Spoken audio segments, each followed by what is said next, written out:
বেলা 11:40।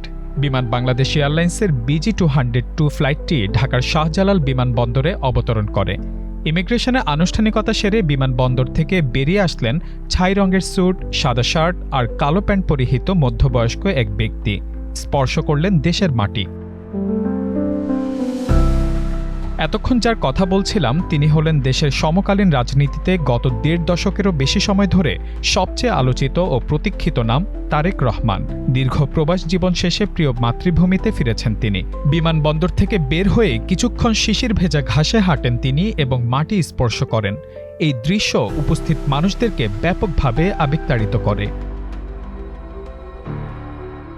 তৎকালীন 111 সরকারের আমলে দেশের টালমাটাল রাজনৈতিক পরিস্থিতিতে দেশ ছেড়েছিলেন তারেক রহমান। এরপর দেশের রাজনীতিতে গড়িয়েছে অনেক জল। একে একে কেটে গেছে 17টি বছর। অবশেষে দেশের আকাশে প্রবেশ করেই আবেগঘন স্ট্যাটাসে তারেক রহমান লিখেন, দীর্ঘ ৬,৩১৪ দিন পর বাংলাদেশের আকাশে। বিমানবন্দর থেকে তিনি সরাসরি রাজধানীর পূর্বাচলের ৩০০ ফিট এলাকায় দেশ ও জাতির প্রতি কৃতজ্ঞতা ও সংবর্ধনা অনুষ্ঠানে অংশ নিতে কঠোর নিরাপত্তা ব্যবস্থার মধ্যে বুলেটপ্রুফ বাসে করে রওনা হন। ঠিক ১৭ বছর আগে যখন দেশ ছেড়েছিলেন তখন তিনি ছিলেন বিএনপির জ্যেষ্ঠ যুগ্ম মহাসচিব। এখন ভারপ্রাপ্ত চেয়ারম্যান তো বটেই, দলের দ্বিতীয় প্রধান নেতাও তিনি।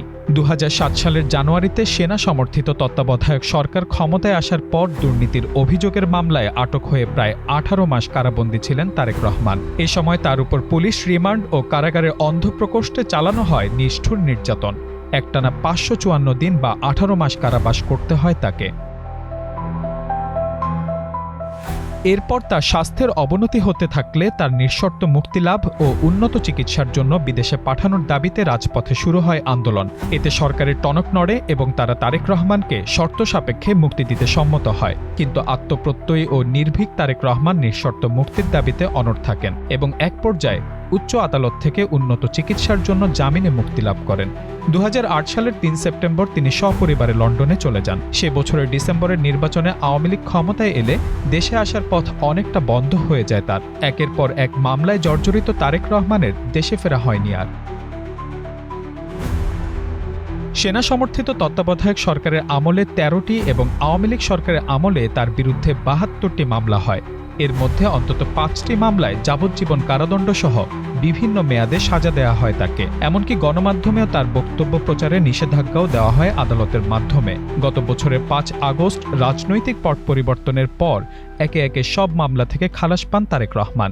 বিএনপির আইনজীবীরা এ প্রসঙ্গে বলছেন, নির্বাহী আদেশে মামলা থেকে মুক্ত করার প্রস্তাব দেওয়া হয় অন্তর্বর্তী সরকারের পক্ষ থেকে, কিন্তু সেটি গ্রহণ না করে আইনি প্রক্রিয়ার মাধ্যমে মামলামুক্ত হন তারেক রহমান। দলটির আইনজীবীরা আরও জানান, তারেক রহমান নিরপরাধ ব্যক্তি হিসেবেই দেশে ফিরছেন, যদিও এর নেপথ্যে রয়েছে দীর্ঘ আইনি লড়াই ও রাজনৈতিক সংগ্রাম। তার এই স্বদেশ প্রত্যাবর্তনে প্রতীক্ষার পালা শেষ হয়েছে বিএনপির কোটি কোটি নেতাকর্মী ও ভক্ত সমর্থকদের। তার এই আগমন নেতাকর্মীদের প্রতীক্ষার অবসানই শুধু নয়, বিএনপির রাজনীতির নতুন পথেরও সূচনা।